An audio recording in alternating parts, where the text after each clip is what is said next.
So,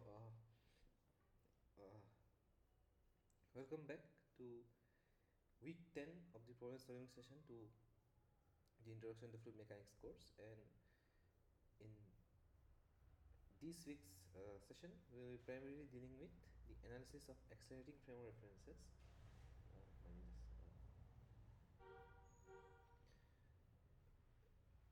accelerating frame of references, and then we will look into the derivation of the conservation of angular momentum using the Reynolds transport theorem. So, as per our usual agenda, we will briefly look into the concepts taken by Prof. Chakraborty in the lectures, and then after discussing, say, one of the problems taken by him in the class, just to revise our concepts, we'll directly dive to the problem solving part. We'll look into some problems and then directly look into try to solve some problems so that we can apply the concepts that were taken by Prof. Chakraborty in the problems, and which might help you in solving the assignment problems as well as the problems that may come in your exam. Okay, so with that, let us start today's discussion. So first we look into the fact that why we need to analyze why we need a special treatment for analyzing the accelerating frame of references, like why a special consideration is required for applying the conservation of angular momentum in the RTT. Okay, so the simple answer is that the say from a perspective of angular momentum, it will mean that either our reference frame or the quantity that we are going to conserve is having a certain rotation, and because of that, say if we are looking from a perspective of the previous case, that is the frame of reference is itself rotating, then we need a special treatment for these kind of scenarios, because the governing equations, the classical governing equations that were derived, say the mass conservation and momentum conservation, were derived from a perspective of from the perspective that the reference frame that we are choosing is either is inertial. That will basically mean that it's either stationary or moving with a constant velocity. Okay.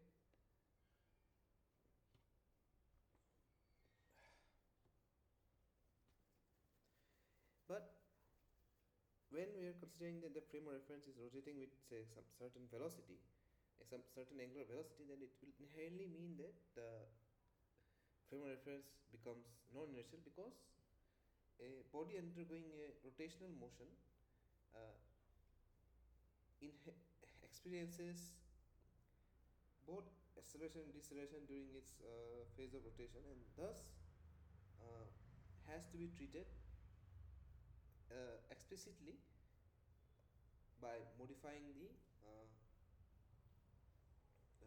governing equation accordingly to take into account this non-inertial nature of the frame of reference. Okay.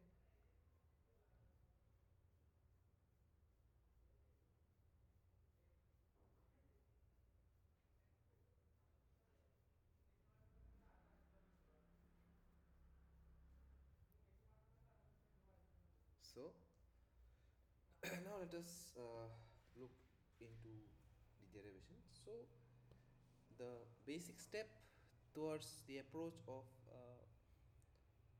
finding the expression for the conservation angular momentum starts from the Chesel's theorem. So again, I will not dive into how we derive the Chesel's theorem. I think that is probably been taken by Professor Chakraborty, and that's why I'll just look into definition. And moreover, the special requirement of this, just one second. Sorry, I'm just having a cold, so I'm having this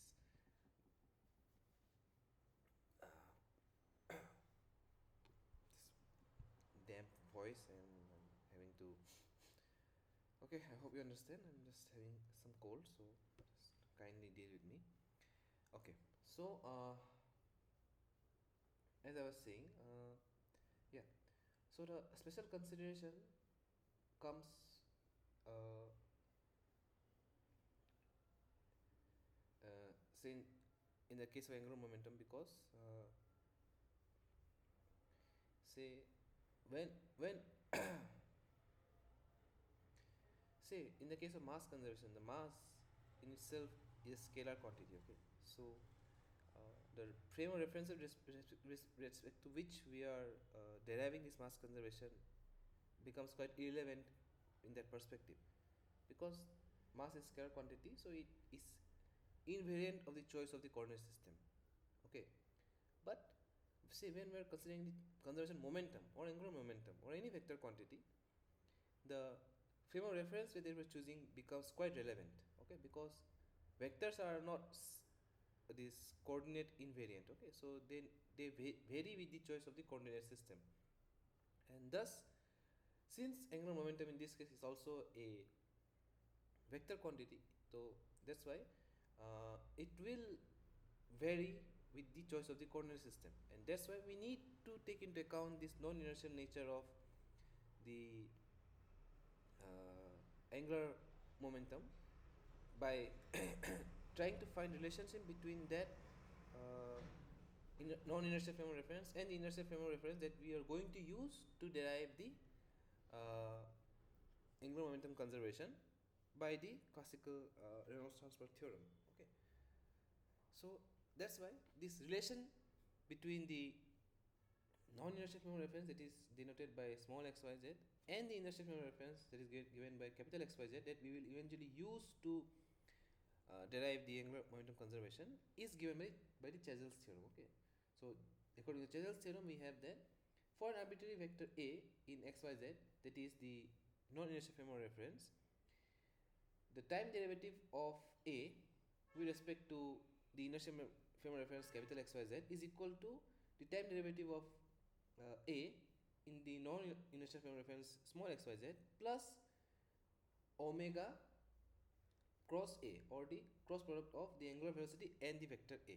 Okay, so with this definition we will now start to find how we can modify the angular momentum conservation to take into account this non-accelerating frame of reference and see how the classical angular momentum, how the classical momentum equation changes because of this non-inertial nature of the reference frame.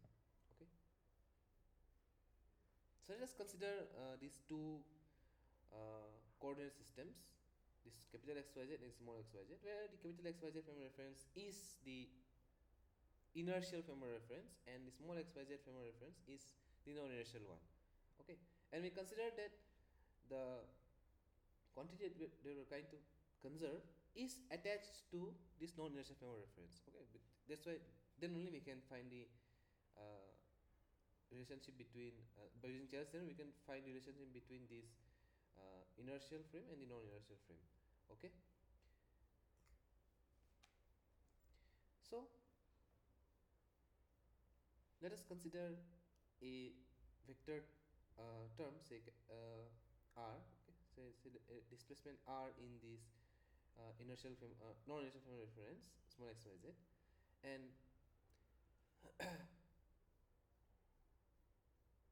let us consider that the origin of this non-inertial frame of reference is at a distance of r naught from the uh, inertial frame of reference xyz, and say this vector r, say it from the origin, say it ends to a point p in the non-inertial reference, then let this point p be at a distance of r naught, sorry, capital R from the inertial frame of reference. Okay, so with this diagram we can clearly see that, say using the vector addition principle, we will have capital R as r naught plus small r. Okay, where r naught is the distance of the origin of the non-inertial frame of reference from the inertial frame of reference, origin of the inertial frame of reference, and r is the length of the vector at the non-inertial frame of reference. Okay, so the derivative of this, it is dr by dt, would be the velocity of this point P, say, which is in the non-inertial frame with respect to the inertial frame of reference xyz. Okay, so vxyz, that is velocity of that point with respect to the inertial frame of reference, is equal to dr by dt capital xyz is equal to r naught dot, it is dr by dt plus r just 1 second,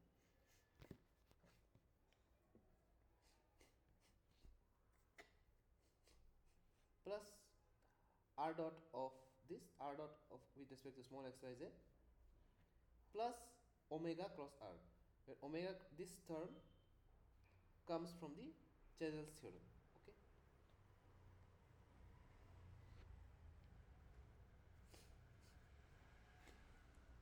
so just 1 second again, I'm sorry for this issue.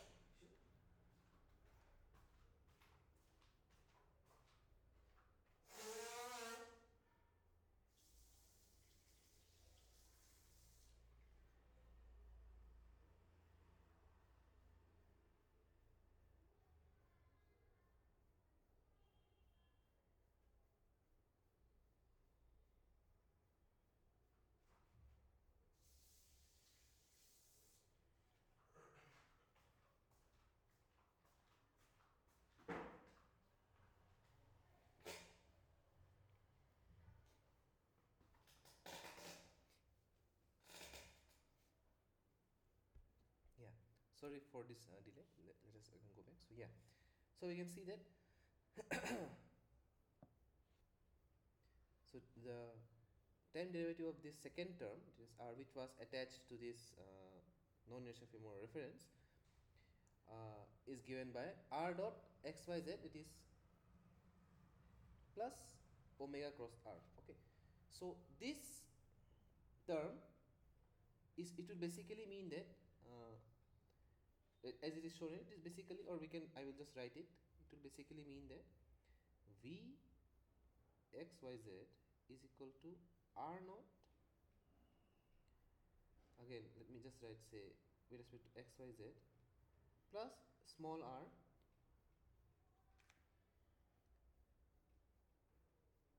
dot xyz. Okay, but we need to find relation between the non-inertial frame and the inertial frame of reference, and the vector that is being attached to the non-inertial frame is the small r, small r, as shown here, right? That's why we need to change it accordingly using the Chesel's theorem, which is given here. So that's why this will accordingly change again. So this is again given by r dot, now with respect to capital xyz, plus omega cross r. Oh, sorry, not capital, it's small xyz. Okay, small xyz, small xyz, plus omega cross r. Okay, so we need to again look, I hope this is clear. So so now we'll take again derivative with respect to time, so that we can find the acceleration. And why the acceleration? So that we can find the net force, which will help us or allow us to find the net force at x on the body, and thus help us to correlate with the classical momentum conservation. Okay, so let us look into it again. Then again, taking derivative of v capital with respect to xyz with respect to time, we will get that derivative of, or dv by dt with respect to xyz will basically imply it is a capital xyz with this acceleration with respect to the capital xyz coordinate, or the inertial frame of reference. That will be equal to d square r by dt square with respect to capital xyz is equal to r naught double dot, which will basically again mean that it is with respect to capital xyz. Okay, plus now we have two terms. Okay, so we need to treat these two terms separately again. So it would be let us see the first terms again. It will be d by dt of r dot xyz. Okay, again with respect to small xyz plus omega cross r dot xyz. Okay, only for the first term. Okay, now for the second term is omega cross r, so it will be d by dt of omega cross r with respect to small xyz plus omega cross r. Okay, so while deriving this part, we just treat these two terms separately because these two terms are now attached with the non-inertial frame of reference. Then apply this Chesel's theorem separately to these two terms. Okay, so the first term we will have d by dt of, for the first term, d by dt of rxyz plus omega cross r dot xyz. Okay, for small xyz. Again for the second term is omega cross r, then it will be d by dt of omega cross r with respect to small xyz plus omega cross the other vector is omega cross r times omega cross r. Okay, and now if you simplify these terms, you can write a xyz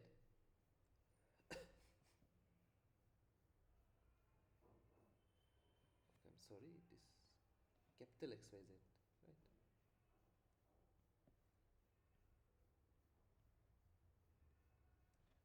So then acceleration with respect to the inertial frame reference is given by r naught double dot. Okay, so r naught double dot again is basically the linear acceleration or the acceleration of the control volume. Okay,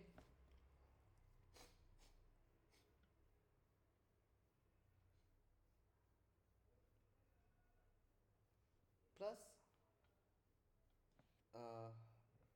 r double dot with respect to small xyz plus 2 omega cross r dot xyz plus omega dot r xyz plus omega cross r. Okay, so again just to just to remove any kind of confusion, so when I want to mention, when I say xyz will basically mean the small xyz or the non-inertial frame of reference. Okay, and when I want to explicitly refer to the inertial frame of reference, I will explicitly mention capital xyz. Okay, so just to remove any kind of confusion. Okay, so the first term, this r naught double dot, would basically be the acceleration of the control volume. Why? Because it's basically the displacement of the origin of the non-inertial frame with respect to the inertial frame. So as the whatever will be the acceleration of the origin, since it is explicitly attached to the non-inertial frame, so whatever will be the displacement or the acceleration of the inertial frame would directly apply to the this inertial frame will directly apply to this term because they are this frame, because this reference frame, because they are attached to each other, so they will explicitly mean that it is the acceleration of the control volume, okay, that we are choosing. Okay, and then again, because of the choice of that particular term in the which is attached in the non-inertial frame, again we need to take into account those correction terms to find the linear momentum conservation with respect to an inertial frame. Okay, so I hope that is clear. Yeah, then we will have the second one is r double dot xyz, that is the acceleration of the particle under consideration relative to the control volume. Okay, that is equal to axyz. Okay, then we have the third term, is 2 omega cross r dot xyz, where r dot xyz will basically imply that is equal to v, and you know that this term is a very famous term known as the Coriolis component of acceleration. And then the two other terms that have the angular momentum terms, which is the direct consequence of the angular velocity in the angular acceleration, and these two terms can be considered as separately. Okay, because these two terms explicitly include the angular velocity term. Okay. Also, the Coriolis component of acceleration also includes angular velocity, but Since this term is quite popular, that's why we treat it separately as the Coriolis component of acceleration. Okay, and there are two conditions required for the existence of this Coriolis component of acceleration. First is the reference frame that we choose should be rotating, which was rotating in our case, and secondly, there should be a translatory motion relative to the reference frame. Okay, so the reference frame should be rotating, and there should be a translation motion in that particular reference frame. Okay, then only we'll have this Coriolis component of acceleration. Okay, so now if you modify these terms, okay, if you modify or just club in some terms together and just write it separately, you can write something like a capital XYZ, it is acceleration with respect to the stationary, or sorry, with the inertial frame of reference, is equal to a XYZ plus a relative. Okay, so you will see that it is, I'm just saying that it is a capital XYZ is equal to a small xyz plus a relative, that will basically take into account these remaining terms, that is 1, 2, 3 and 4. Okay, so that's why we have 4 terms in the a relative, that is a CV, that is r not double dot, plus the Coriolis component of acceleration 2 omega v plus the angular velocity term. Okay, I hope this is correct. Let me just check. Yeah. Okay. So now if we apply the conservation of linear momentum using the Reynolds transport theorem, that is dm by dt respect to a particular control system is equal to dou by dou t of rho dv plus integration over a control surface rho vr dot n cap dA. Okay, so I'm sorry, I think I'm missing the term n here, so yeah, sorry for that. I'll just correct it. Oh, there's some. Right, so there must be an n here.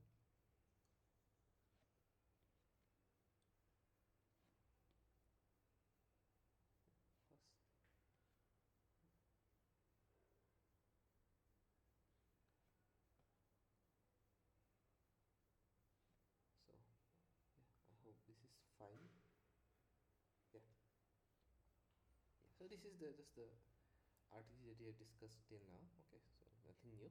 Okay, so now if you want to apply it for the conservation of linear momentum, then just again replace capital N by mv and small n by v.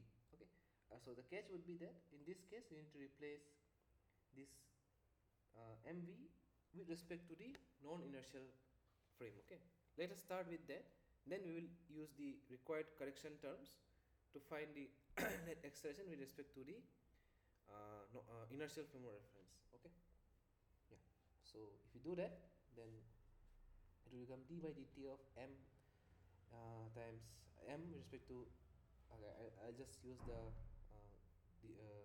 notation that I mentioned, that if I mention xyz, it would mean that with respect to the non-inertial frame, and if you want to the inertial frame of reference, I will explicitly mention v with respect to capital xyz. Okay, so d by dt of mv xyz is equal to dou by dou t of the control volume, or integration of the control volume, rho v xyz dv plus integration over the control surface rho v xyz times v xyz dot n cap dA. Okay, just simple substitution. Yeah, again, so there was again one terminology that Professor Chakraborty mentioned, that there might be scenarios where where it might happen that, as Professor Chakraborty mentioned, that there are scenarios when we apply this term, we explicitly think that the entire control volume is moving with the same velocity, that is vxyz in this case. But there might be scenarios where the control volume may have masses, where different masses may move with different velocities. Okay, that's why in order to take that into account, we just write, instead of writing just as m times vxyz, we break it into an integral, so we can write it as integration of dm times vxyz. Okay, again dm can be written as rho dv, so if we just again simplify a bit further, then for a, say, for non-deformable control volume, there will be again some further simplifications, right? for a non-deformable control volume, the left-hand side of the equation can be written as d by dt of rho Vx y z dv, just again substituting dm as rho dv. Okay. Then, if we take density as time invariant or as a constant, then we can write integration over this control system rho d by dt of Vx y z times dv. Okay. Again, why non-deformable control volume? Because if the control volume is non-deformable, then we can take as Professor Chakraborty.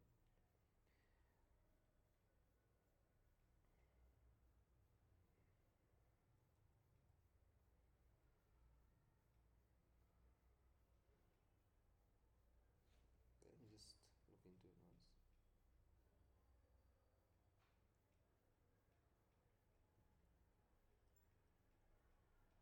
Yeah.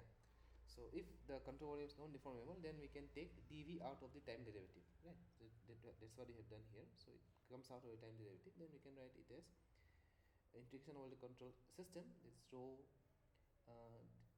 times d vx y z rho times d by dt of vx y z times dv. It is the elemental control volume. Then d vx y z d by dt of vx y z would simply be ax y z. That is, then again we can write integration of the over the control system rho x y z times dv.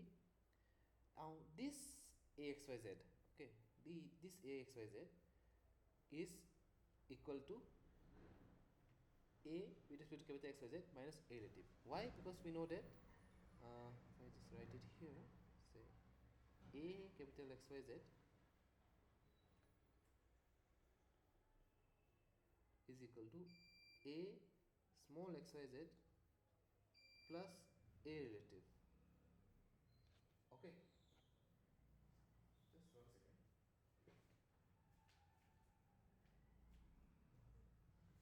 Okay. So a small x y z would be equal to a capital X y z minus a relative. Okay. So that's what we have done here. Yeah, simple substitution, right? Simple substitution. Then just break the integral into two parts. Again, just 1 second. Right.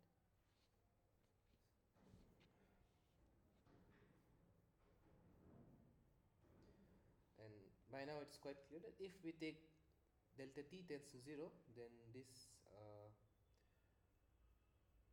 these terms, that is the acceleration terms in the right hand side of the RTT, say in the case of conservation linear momentum, basically becomes the net force that acts on the control volume. So even if you are starting with the net force conservation with respect to a control system, then also if we take delta t tends to 0, then this becomes the net force that acts on the control volume.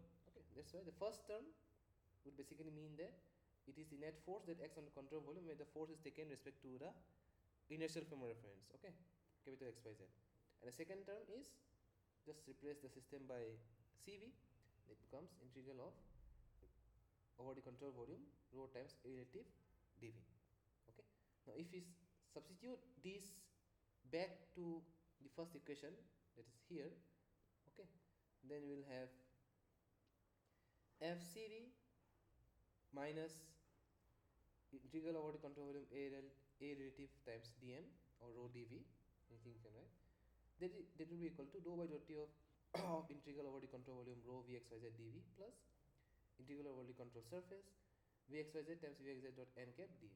Okay, and now the only catch is that this vx y z would become the relative velocity instead of the absolute velocity, because now since we are dealing with the inertial frame of reference, these velocities, since they are originally with respect to the rotating or the non-inertial frame of reference, they will become the relative velocity with respect to our inertial frame of reference, okay, which is the control volume that we are choosing. So that's why this becomes the relative velocity, and this vx was anyways the relative velocity, so it will remain as such, but these velocities now become the relative velocity, because initially we started with ns mv small xyz, okay, so it was the absolute velocity in that case, but now since we are writing this in terms of the inertial frame of reference, so these velocities become the inertial, sorry, becomes the relative velocity. Okay, and so this is the final form of the conservation of linear momentum, and you will see that the only catch would be that the there is an additional term that is being added, that is the correction term, because of the non-inertial nature of the frame of reference that we are using. Okay, so that's the only difference.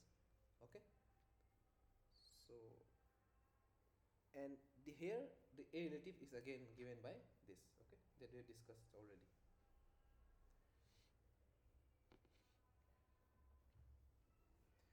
Now you will see that how these terms, like if we just take some special cases, this will again go back to the usual definition of the linear momentum conservation that we derive from RTT. So we will see that if say the acceleration of the body is 0 and the angular velocity terms are 0, then we will have that this will be equal to 0, angular velocity terms are 0, then all these terms will be equal to 0, then A relative would be 0. That will basically mean that this term would be equal to 0. So if this is equal to 0, then we are just going back to the initial form of the linear momentum conservation that we derived by using simple RTT. Okay, so that's the case. Okay, so if the body is undergoing some acceleration and it has some angular, if it has some angular velocity or it has some rotational nature, then there is an addition of this this correction term to the acceleration, which takes into account these terms, this non-inertial nature of the control system. Okay, so now let us take one example, that is the motion of a rocket. Okay, so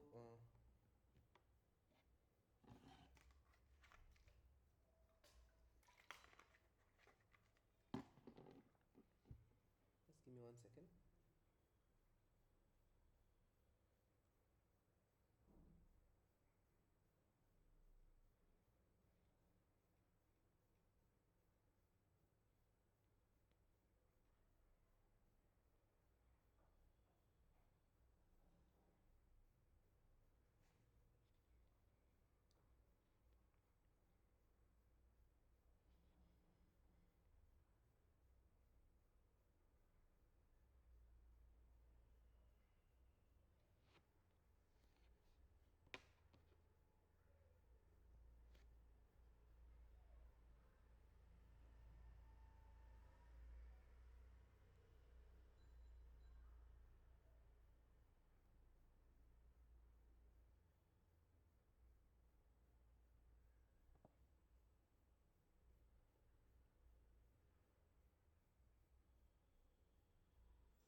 Okay, so this is the problem related to the motion of rocket.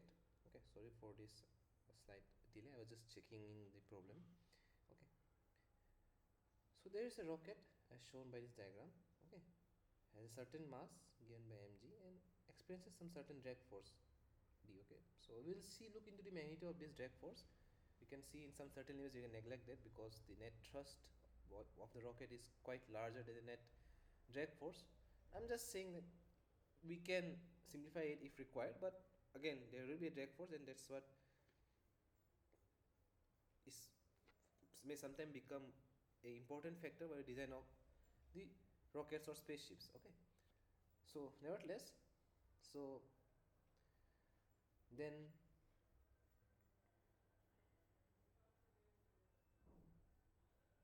this rocket, as you know that they have some certain fuel inside them, and which are burned constantly to generate the thrust force required to push the rocket out of this atmosphere.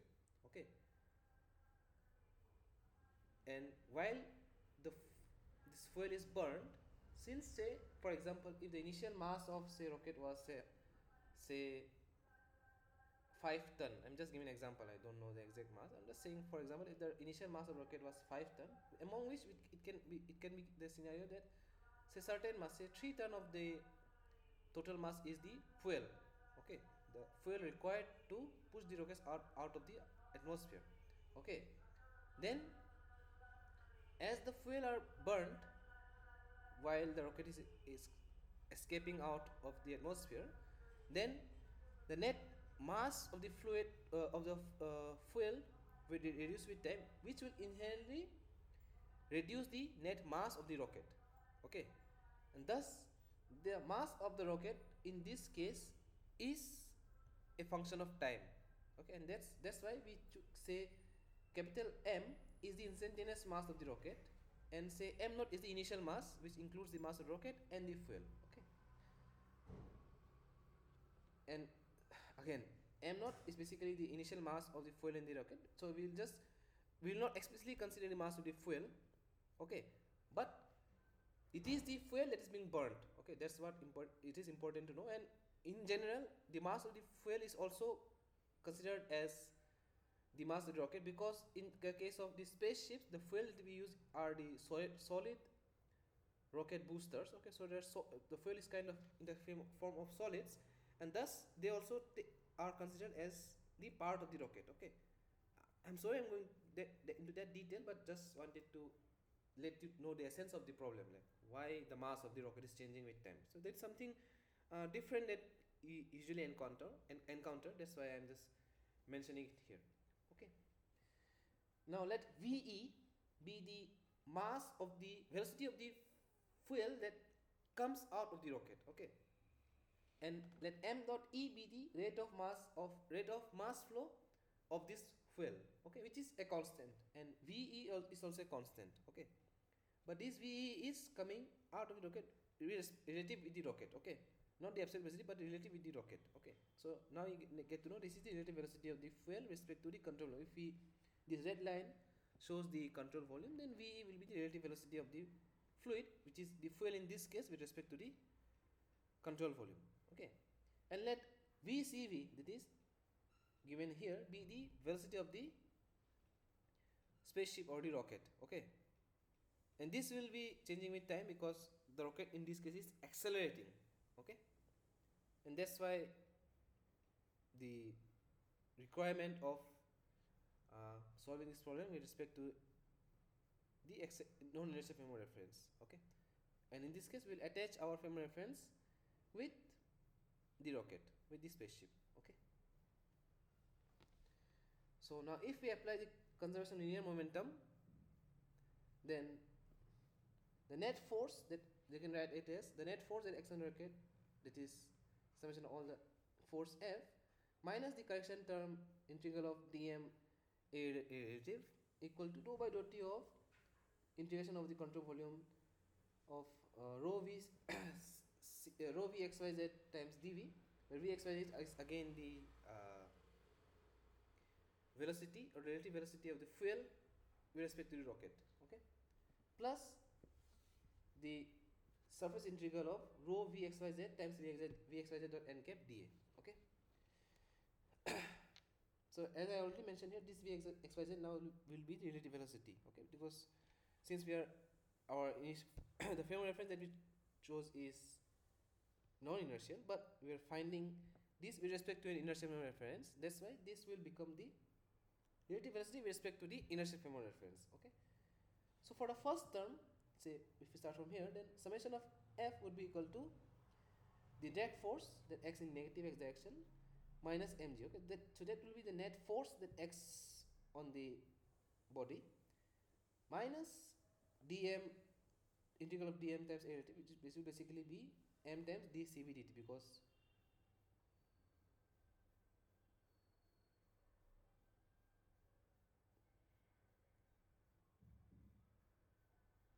so let's for a particular instant of time, say if we consider m as a constant, then this will be the net force. Basically, if we start with say d by dt of mcv, then for a particular instant of time, because we need to find the velocity with respect to as a function of time, then for a particular instant of time, we can take this mass as constant, and m will be taken out of the control volume. Then we can write m times dcv dt. Okay, so that is net force plus dou by dou t of this term. Then you can see that In the integral we have dv, that is the net volume of the control volume, that is, since it is a rigid control volume, then the control volume remains constant, so this is constant. Again, the second term is vxy, that is relative velocity of fluid respect to the control volume, v then is also a constant, that's why the first term would be equal to 0.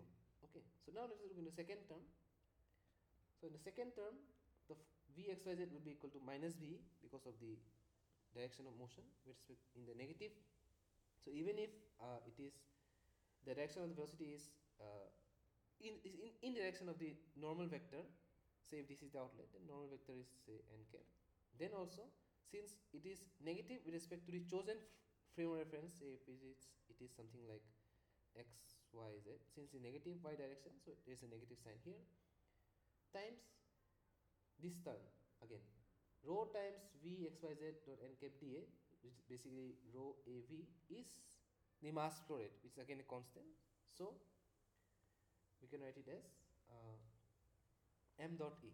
Okay, and you will see that all this analysis is done in negative, is done in respect to y direction, because all the force that are acting is in the y direction. Okay.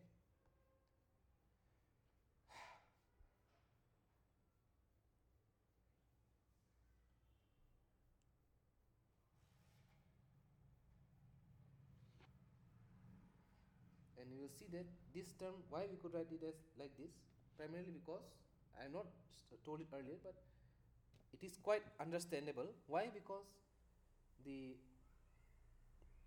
okay, so this term should not be there. I am pointed out this term should not be there. So since the rocket is not undergoing any kind of angular motion, okay, any kind of rotational motion, and does not have any kind of angular velocity, that's why all these terms having the angular velocity term will be equal to 0. Okay, so these all terms are 0. That's why A relative will basically be the velocity of the control volume. Okay, so with this idea, if we just simplify it further, then we will have this, all these terms if we simplify, we will have minus d minus mg minus m dvc dt is equal to minus m dot e v. Okay,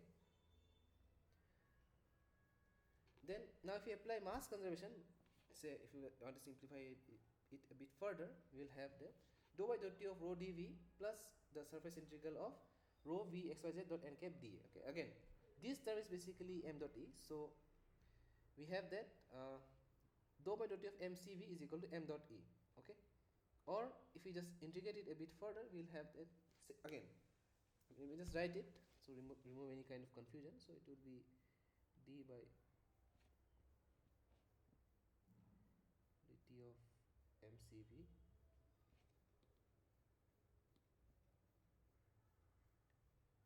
is equal to minus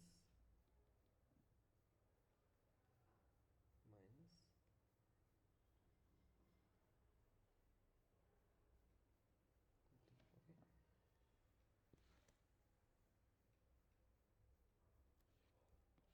sorry for this, m dot e minus m dot e.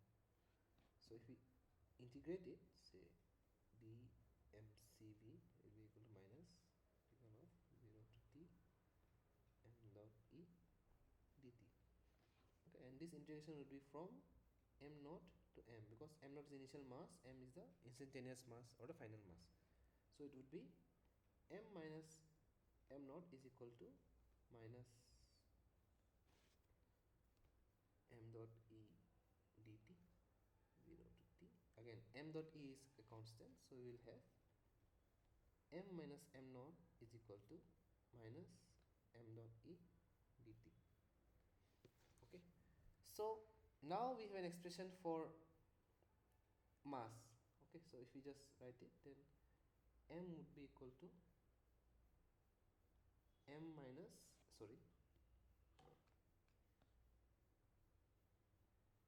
m naught minus m dot e, I'm sorry, it will not be dt, it will be t, sorry for this mistake, t. So you see that now we can write, if I go back to this term here, if I go back here, okay, so now the expression for mass can be written with respect to the initial mass that we have. So we can write it as, just replace m by m m naught minus m dot et. So we'll have minus d, this is the drag force, minus m naught minus m dot et times g minus m naught minus m dot et times dvcv dt d by dt of vcv is equal to m dot e v. Okay, again just simplifying this equation number 1. Okay, and again Professor Chakraborty might have mentioned that this drag force again in reality should be a function of time, but if there are scenarios where we can neglect this drag force, okay, just in the perspective that the net thrust force that's being and the net thrust for the net mass that of the rocket is much larger than the net drag force that acts on the rocket. Just I'm saying for a simplifying case, then if we neglect this force d, then we can write it as,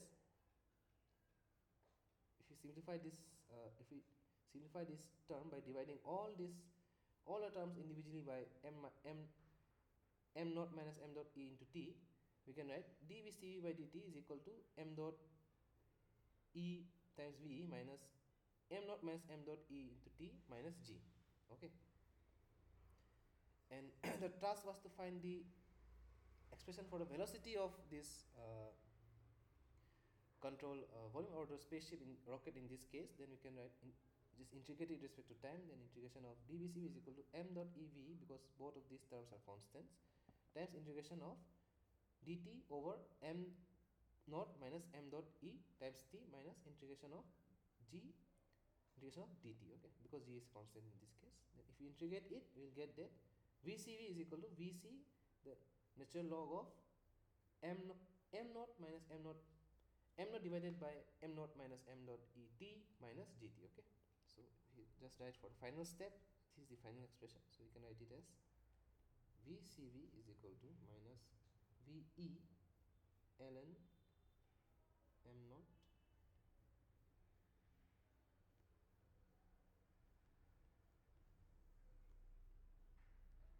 okay. So now let us look into the application of the this correction of the acceleration, the application or the derivation of the the angular momentum conservation for a non-nature frame of reference. Okay. So the vector that in our hand, that is the small n in this case, will the capital N would be r cos mv, that is the angular momentum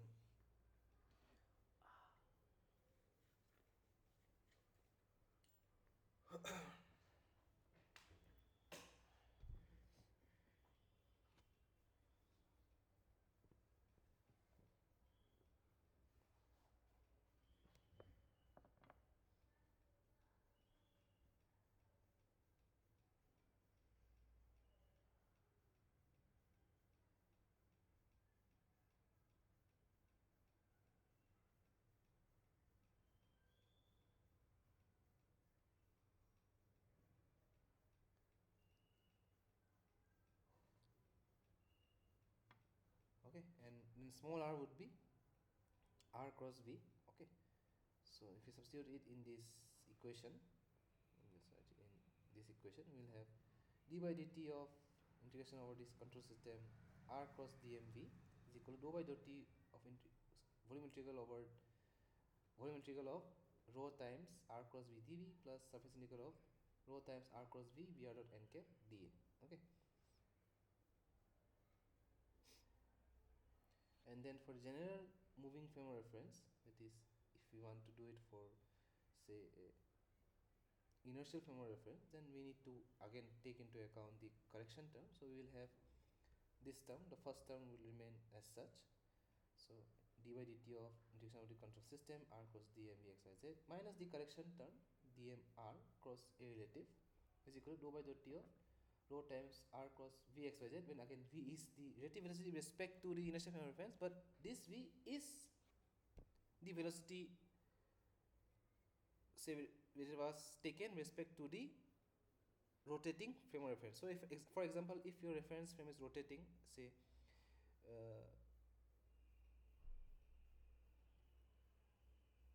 say if you're taking a analysis of a rotating cylinder, okay, then during this analysis with a rotating cylinder, then we can take v as directly as the velocity or the linear velocity of that particular cylinder with respect to the inertia frame, with respect to a reference frame that is being attached to that particular cylinder.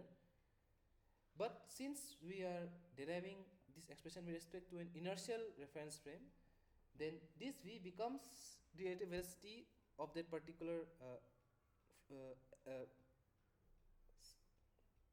this velocity becomes the relative velocity with respect to the uh,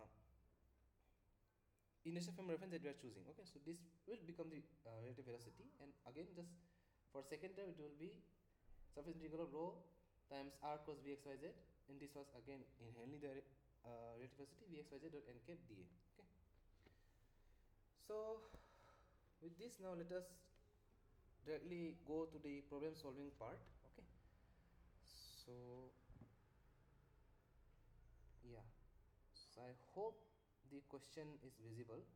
Okay, so again, today's discussion might be a bit extensive, so I will give certain time limit for every problem, then we will just try to look into the solution.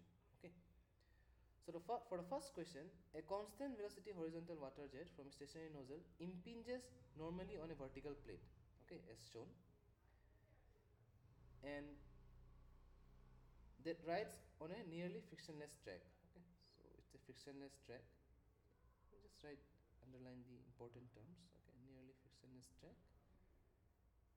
Okay, so as the water jet hits the plate, it begins to move due to the water force. Which of the following statements are correct? Okay, acceleration of the plate remains constant. Acceleration of the plate increases. There is no acceleration of the plate, and it moves with a constant speed. The acceleration of plate decreases. Okay, so of course, by you can answer this question intuitively also, but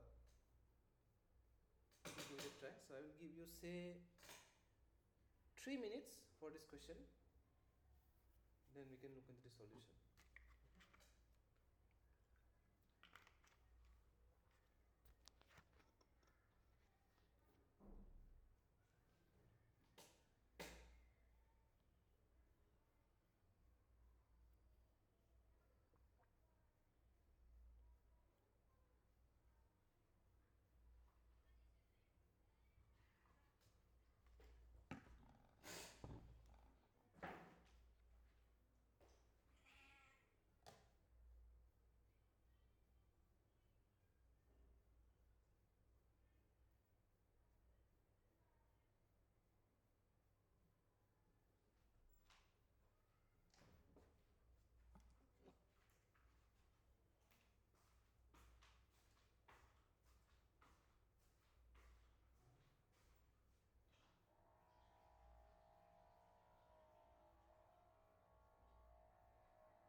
So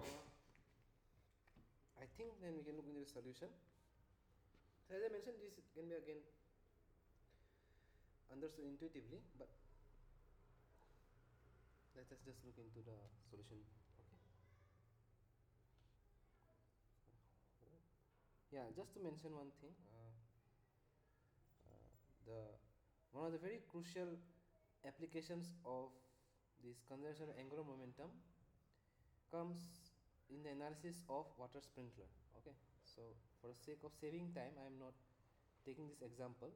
So you can understand that since the reference frame that the reference frame or the I'm not saying reference frame, the control volume that we are choosing is rotating, so it becomes a non-inertial frame inherently becomes a non-inertial frame. But to apply these conservation theorems which were derived with respect to an inertial frame of reference, we need to modify these velocity terms as well as add this correction term to the acceleration or the angular acceleration in this case, to take into account this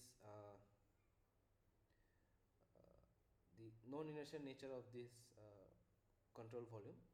Okay, and once if you just look into the analysis part that I have given here in the notes, you will see that it turns out to be a very beautiful derivation for the working principle of these water sprinklers. Okay, so water sprinklers that you see in say wherever you say in your gardens or anywhere, they work inherently from the principle of the conservation of angular momentum. Okay, I'll leave this as an exercise for you to look into, and say even if you want you can try derivation yourself, but for the sake of saving time I'm not taking this, but you can look into it. Okay, so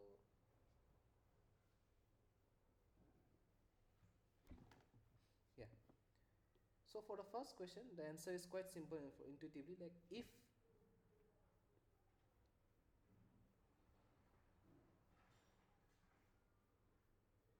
so acceleration would be given by A is equal to F by M. Okay, and since it tells that as the water jet hits the plate, it begins to move due to the water force. Okay, so it begins to move due to the water force. Okay, let me underline it. Begins to move due to the water force, and since this uh, uh, this plate begins to move, the net force because of the jet on the uh, plate reduces. Okay, because as the distance between the nozzle and the plate increases, the force because of the jet on the plate decreases. Okay, it's quite understandable, and that's why since the mass of this plate or whichever it is remaining constant, or mass I will say the mass of the entire cart in this case is remaining constant, so this becomes it will remain constant. But since the net force of the jet because of the very fact that this cart is moving away from the nozzle, it will decrease. That's why the net acceleration of this plate will also decrease with time. So the correct answer is D. It's a very intuitive understanding, but still good way to improve our logic. Okay. So next question is quite interesting one. So I'll read the question once, then I'll give you say 5 to 6 minutes to try to solve it, and then then we can look in the solution. Okay, a 2.5 centimeter diameter horizontal water jet, okay, with a speed of Vj, its velocity of jet is 40 meter per second, relative to the ground, is deflected by a 60-degree stationary cone, okay, whose base diameter is 25 centimeter as given here. Water velocity along the cone varies linearly at the cone surface to the incoming jet speed of 40 meter per second at the free surface. Okay, it varies linearly from 0 at the cone surface to the incoming jet velocity of 40 meter per second at the free surface. Okay, because no slip boundary condition, of course. Now, disregarding the effect of gravity and shear forces, determine the net horizontal force that is needed to hold the cone stationary. Okay, so I would say that this problem is quite simple. There is no any catch. It's simple application of the conservation of linear momentum. Okay, so you just need to choose a control surface. So you can choose something like this. Well, anyway, it's your choice. And then apply the conservation of linear momentum, and then find the net force that is required to hold this cone. Okay, or basically just need to find the net force that acts along the x direction. That will give you the net force that is required to hold the cone in its place. Okay. So since the force is acting along the x direction, so the you can only do the force conservation along the x direction, and you'll see since the problem is symmetrical, the net force along the y direction balances out. Okay. So you can just do the net force conservation along the x direction. Quite simple.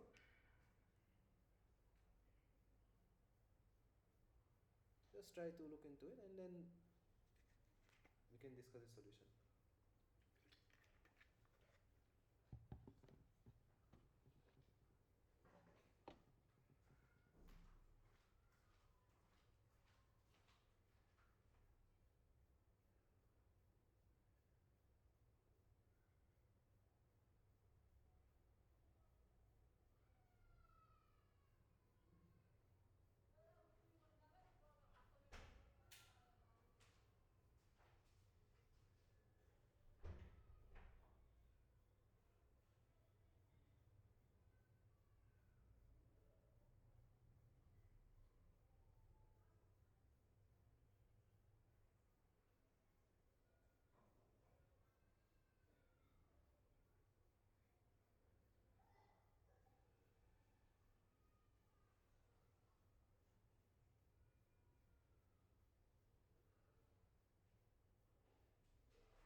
Okay. So I think let us look into the solution. Okay. Yeah. So again, this is the diagram that we have in our hand. Okay. So one of the key thing is that the velocity profile that is being asked to choose is a linear velocity profile. Okay, that's one of the very crucial assumptions that simplify this problem. Okay, so if we apply now the mass conservation, we will have that Qj, that is the net volume flow rate, that will be equal to, since density is remaining constant, we can just analyze it using a volume flow rate analysis. Then we'll have integration of V exit times dA is equal to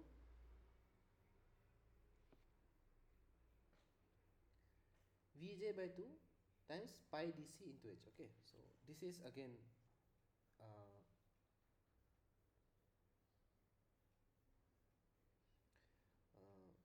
a bit something that we need to look into it. Okay, so so if we choose, let me just use some different color. Yeah, maybe light green.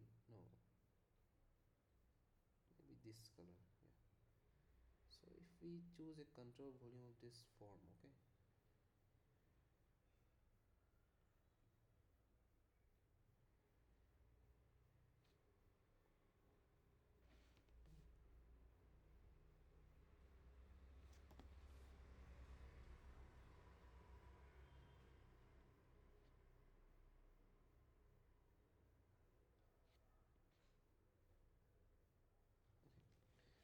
So yeah.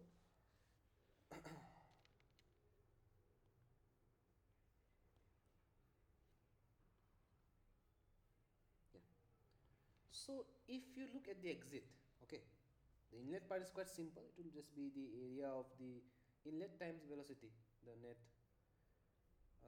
volume flow rate. Okay.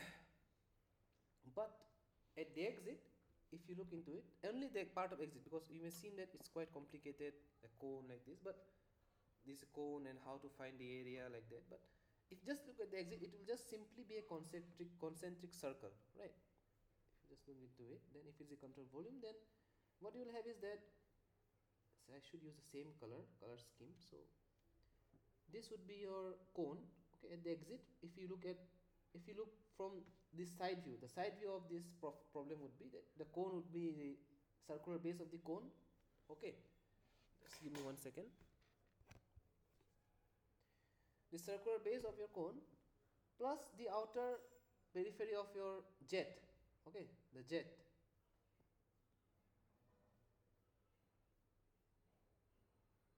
I'm sorry, right, the outer surface of the jet. Then the area at the exit is basically a concentric circle, okay, and it is told that the height of this jet is h, right, is h. Let me denote it as h, sorry, is h, right, and this is the cone,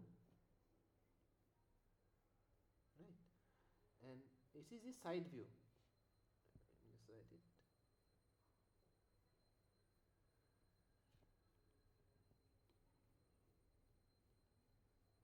Side view, and this is the side view, right. Then the net volume flow rate would be the velocity of the jet times the area, and area would be this concentric part, right, this concentric part, basically concentric circle.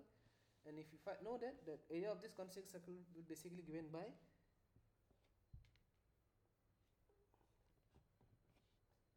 pi d, that is the circumference of the inner cone, that is the inner circle, pi d times the thickness, that is h, okay. It's an I will as an exercise for you how to find that. Again, a simple analogy, like when you integrate over a circle, the elemental area that you choose is 2 pi r dr, right? The area of the area of the elemental circle times the thickness of that particular ring. So with that analogy, this is the area of the jet at the exit, okay. And Vj by 2, again, is a very important assumption. Why Vj by 2? Because it's a linear velocity profile, okay. And if you take the average velocity through the particular area, you will find that the average velocity of a linear velocity profile is just half of that velocity of the total of the maximum velocity, okay. For linear, in the case of linear velocity profile, the average velocity is half the maximum velocity of the velocity profile, okay. And it's, I'm sorry, then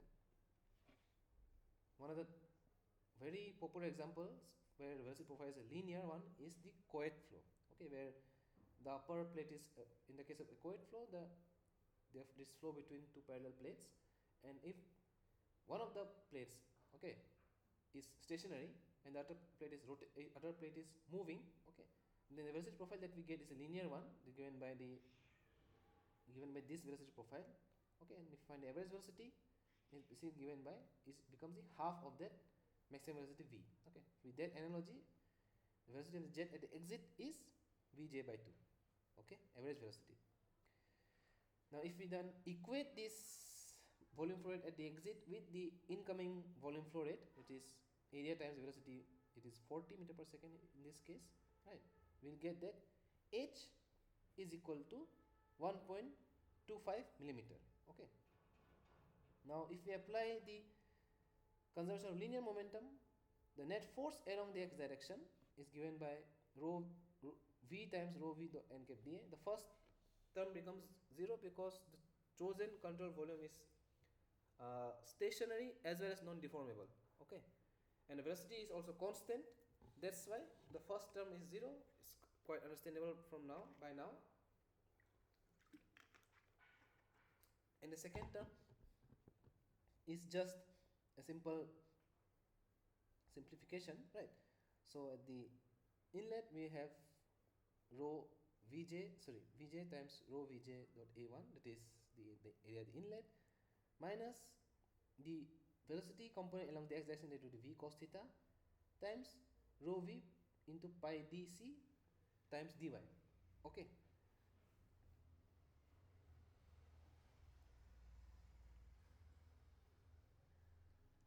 Again, now if you take, now for this case you need to find the velocity profile. Okay, velocity profile. Okay, even if it's called linear, I just told that for a linear case the average velocity is vj by 2, but we have to explicitly find the expression for the velocity profile now, because we need to find the net force.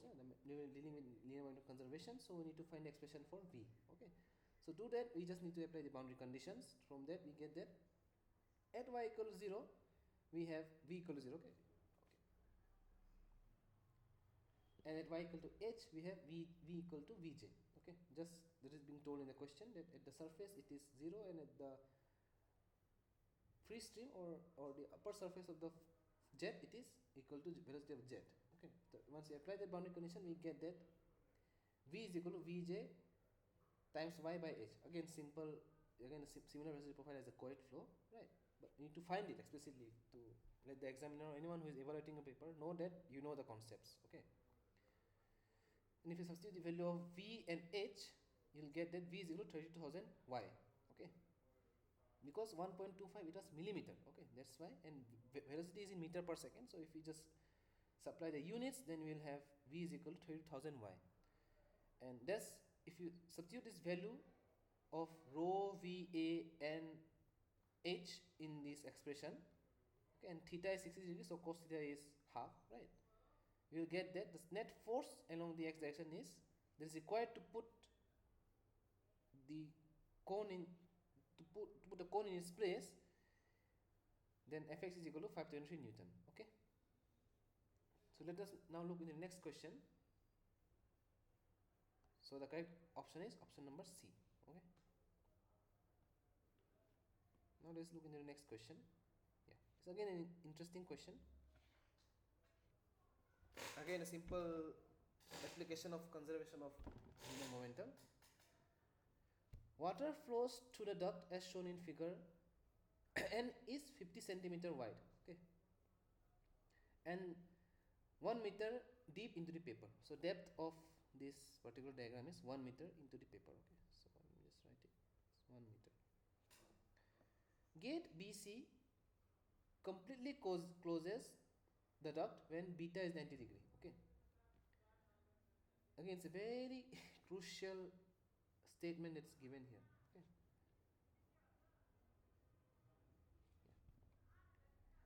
yeah. Assuming one dimensional flow, for what angle beta will the force of the exit jet on the plate be 3 kilonewton? Okay, so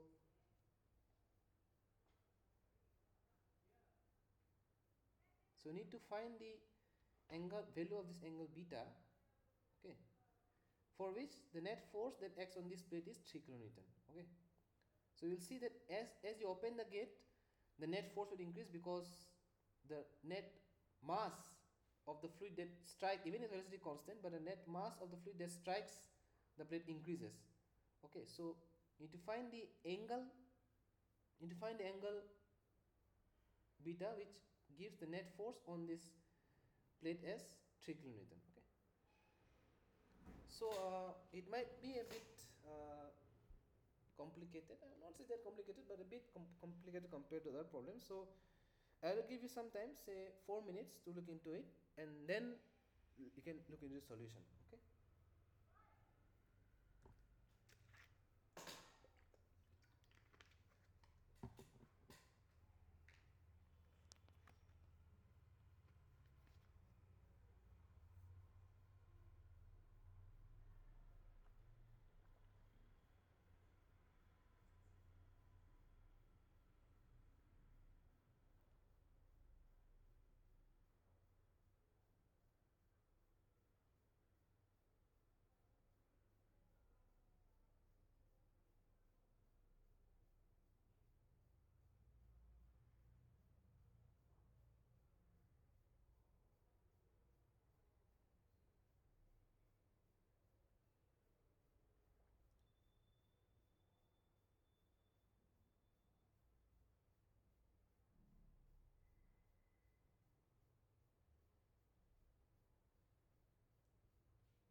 solution part.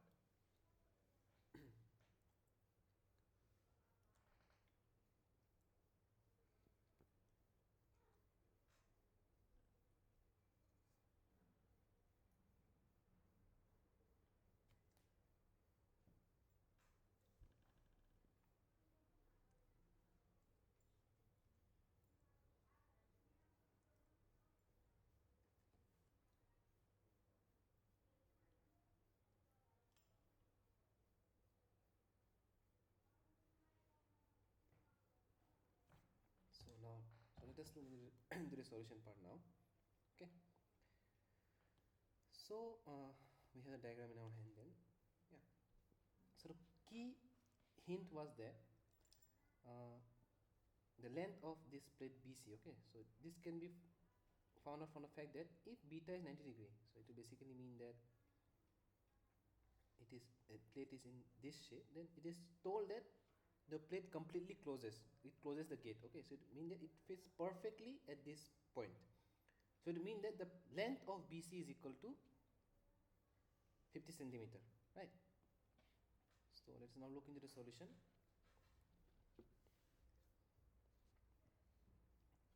So the net force in the x direction is given by m dot j into vj, that is at the inlet, would be equal to rho times the area. Okay, the area, this is this will be area in this case at the exit, right? It would be, say, h times this length bc sine beta, right? So what is bc? So bc should also be equal to h, because at angle beta at 90 degree this plate closes, right?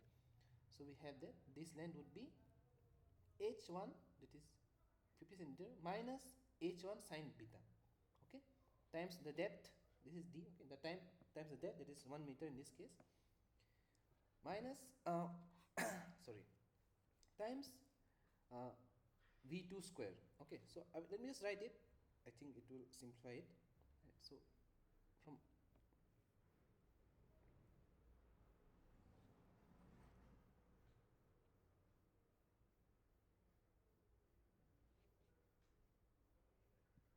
from say the net force of the jet will basically be the velocity, the area, the mass flow rate of the fluid from the exit here.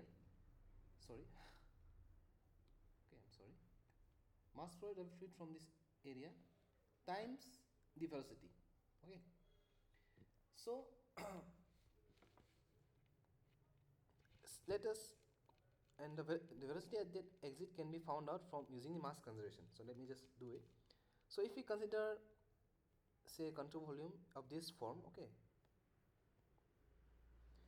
let us be section 1 and this be section 2. Then for mass conservation, and since density is constant, we just equate the volume flow rates. Then we'll have v1 h1 is equal to v2 h2.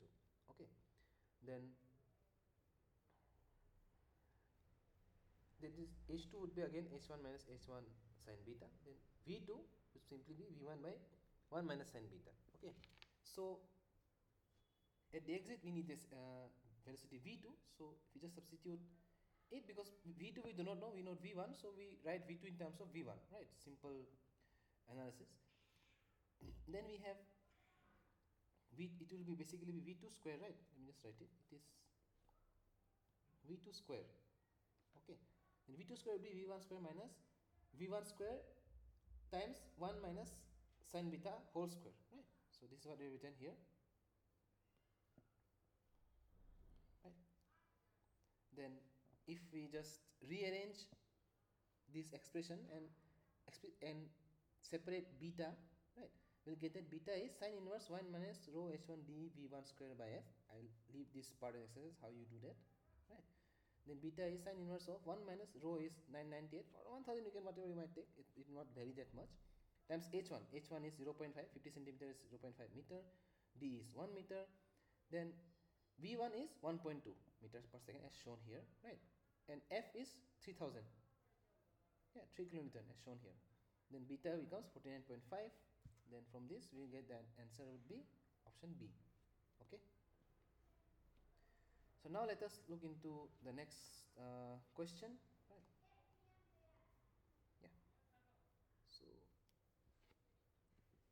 this is again an interesting question. So I think okay. So we have 3 more questions. So let us look into them one by one. Okay. The model car weighs 17 Newton. So weight of the car is 17 Newton, as shown in the figure, and is to be accelerated from rest. Okay. Accelerated from rest by a 1 centimeter diameter water jet moving at 3 centimeter meter per second. Okay.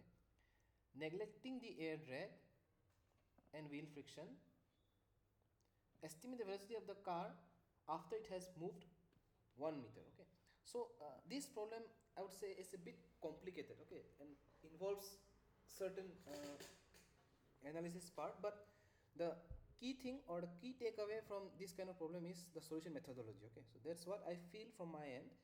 So what I will do is I will give you say 4 minutes just to frame the problem. Okay, just try the governing equation that you think you might need to solve. Okay, or the concept that we have discussed till now, whatever things I need to look into it, the accelerating frame of reference, all these things, and then let us see how we can solve this problem together. Okay, so I will give you 4 minutes just to frame the solution, so that when I start, it should not seem like everything should not seem new. Okay, so just try to frame the solution part, then we can look into the solution. Okay, so I will give 4 minutes, so till 7:47, then we can look into the solution part. Okay.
So let us, I hope it's fine, and let us look into the solution part. Okay. Yeah. So this is the problem, and again this is an accelerating frame because the cart will be accelerated, and if you fix the control volume with the cart, then we need to apply the correction term in the momentum conservation equation, right? So this is the correction term that we have in our hand. Then we have the net force along the x direction, because you can understand that all of force will be in the x direction, and since the jet will be symmetrical, it will impinge symmetrically in along the y direction, then the net force along the y direction will be 0, right? It will cancel out. So we have summation of fx minus the correction term integration of AL dm, AL to dm is equal to 0 minus m dot car a car. Okay, so there is no mass flow rate of fluid going out of the control volume, so there is only fluid coming inside the control volume. So I'm sorry. I'm sorry.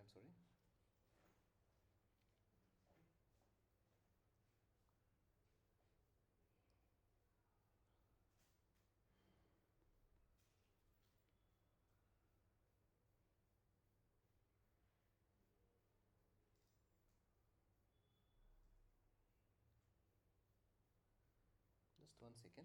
Okay. So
yeah.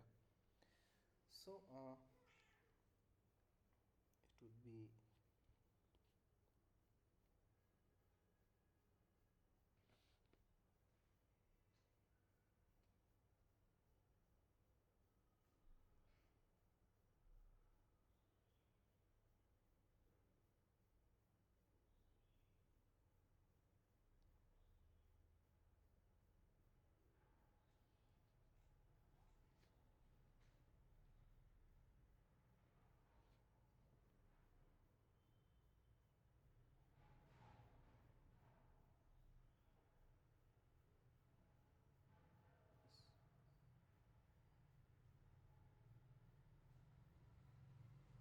so. So right now, I'm just getting a bit confused to this part. So what I will do is let us skip this solution for now. Let us now look into the uh, next question. Okay. So meanwhile, I will just look into this solution methodology. So let us now try the next question for now. Okay. Sorry for this part. Then we'll look into the next question, this question back. Okay, this question is interesting, so I'm looking back to this question again. So let us now look into the next question for now. Okay, so liquid of density rho flows through a sudden contraction as shown in this figure. Okay, and exits to the atmosphere. Assume uniform conditions p1 rho1 v1 d1 at the section 1 and p2 v2 d2 at section 2. Find the expression for a net force that is exerted by the fluid on the contraction, and pa is the atmospheric pressure. Okay, so you need to find the net force that acts in this contraction, this particular this particular shape, and then again this will be a simple application of conservation of linear momentum. So you can look into it, and then let's see. Okay, so just I'll give you say 5 minutes or to look into the solution, and meanwhile I will try to understand the previous question. Okay, sorry for the confusion. Just bear with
Let us look in the solution. Sorry for the confusion in the previous question. I wrong the maybe I wrote something incorrectly. That's why this was turning out to be incorrect, the solution part. So let us look into it. Okay. Sorry for the confusion from my end. Okay. Yeah. So this would be, that's why I was, these terms were inconsistent with the uh, units. Okay. So this would actually be, yeah, you can see in the next I have written correctly. So this is where I made a mistake. Okay.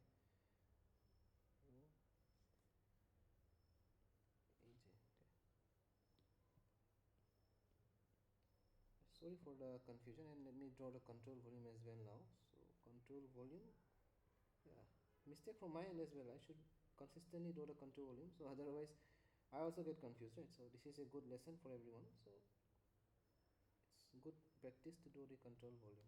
Okay. Yeah. Sorry for the mistake from my end. So let us look into the last question, and then we'll come back to this question. Okay. So this is now correct. Yeah. So this question will have again the simple application of the net conservation linear momentum along the x direction, since it's a 1D flow. So here you have net force Fx is equal to, the net force would be F, then force at x on this contraction minus P1 minus PA into A1. Okay, so that this force will act along this direction. Okay, so I should write the x's as well, right? This is x, this is y. So it's negative because it acts along the negative x direction. Okay, that's why this is negative. Okay, that would be equal to m2 dot u2 minus m2 dot u1. So you will see why, because again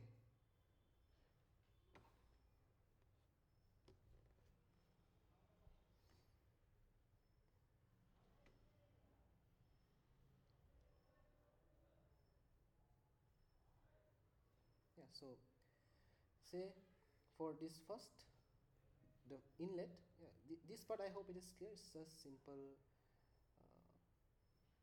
net summation of the net mass flow rate through this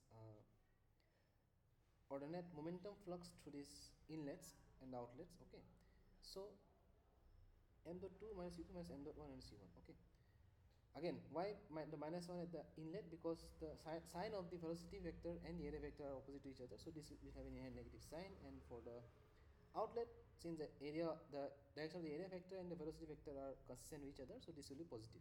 Okay, but again you will see, I think you will point out me correctly why not taking into account the velocity sign, because it is in the negative x direction. So we will do that as well. Okay, but for now, then again m dot 1 minus n m dot 2 are equal to each other, which is rho 1 a1 v1. Okay, from the mass conservation. So now as you can at least see, u1 is again minus v1, right? It's minus v1, and u2 is minus v2 because it is in the negative x direction. Okay, so the net force on the fluid would be, F on fluid would be P1 minus PA times A1. I should write it here, A1, right? Plus rho 1 A1 V1 times minus V2, right? Minus V2 minus V1. Okay, so I think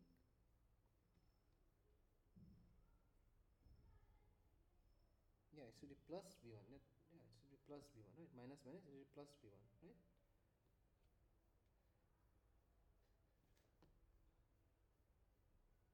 Plus V1, right? So from the continuity equation, as we know that rho 1 a1 v1 is equal to v2, so pi by 4 d1 square v1 is equal to pi by 4 d2 square v2, right? Just to find the relationship between v1 and v2. Then v2 is v1 times d1 square minus d1 square by d2 square. Then if you just substitute the value of v2 in this expression, you will get F on fluid is p1 minus pa times a1 times rho a1 v1 square. We take v1 common, right?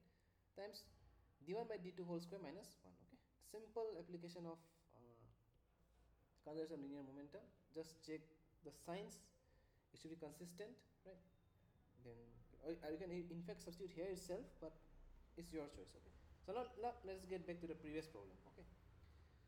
So I think the question was already repeated. So let us now look at the solution part. So this is the control volume that we have in our hand. Okay.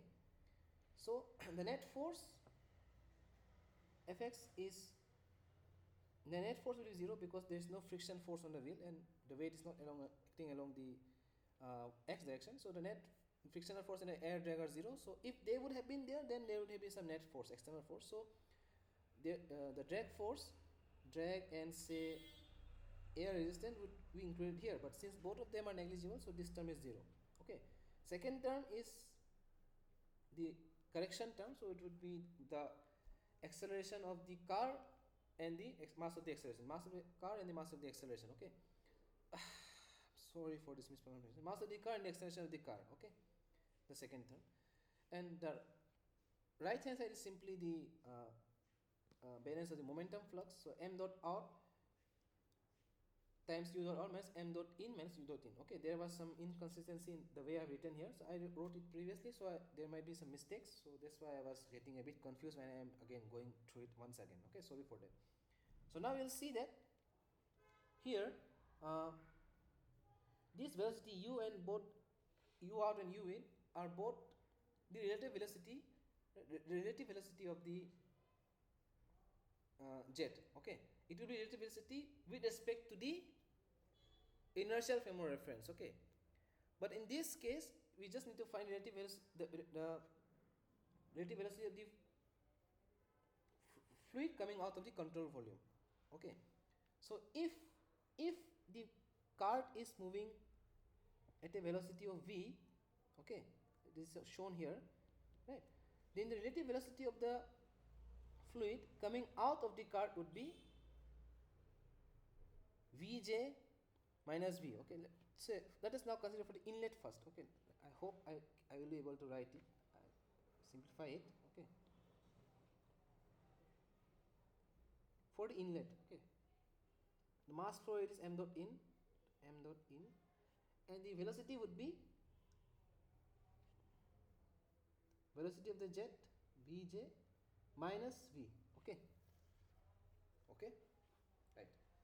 Then for the outlet it will have a minus sign. Right? For the outlet it would be, say, m dot out times the velocity of the cart, right? Velocity of the outlet is again the same because the fluid is coming out of the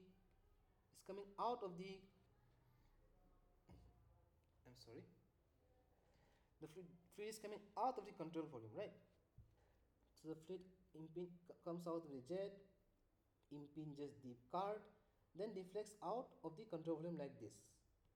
Okay, so at the outlet we will have Vj, let me write it, Vj minus V, right? So now you will see that the direction sense now comes into picture. Okay, so at the outlet we will have this one, since the positive x direction is along this direction, okay, this direction. So, and this we are considering that this is the positive sense, like if we write it like this, then if the direction sense is given here already in this diagram, right, then we will have this as, this will carry a negative sign because then it will be minus m dot out Vj minus V, then and this would be, this will, direction sense of this will remain consistent. Why? Because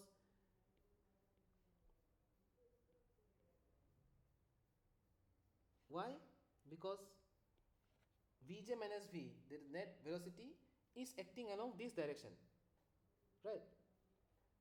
So, and of course if we take magnitude wise as well, the velocity of the jet would be higher than the velocity of the cart, right? So we will have this one as, it will remain the same, just taking into account the direction sense now. Okay, so now if we combine them, both of them, we will have,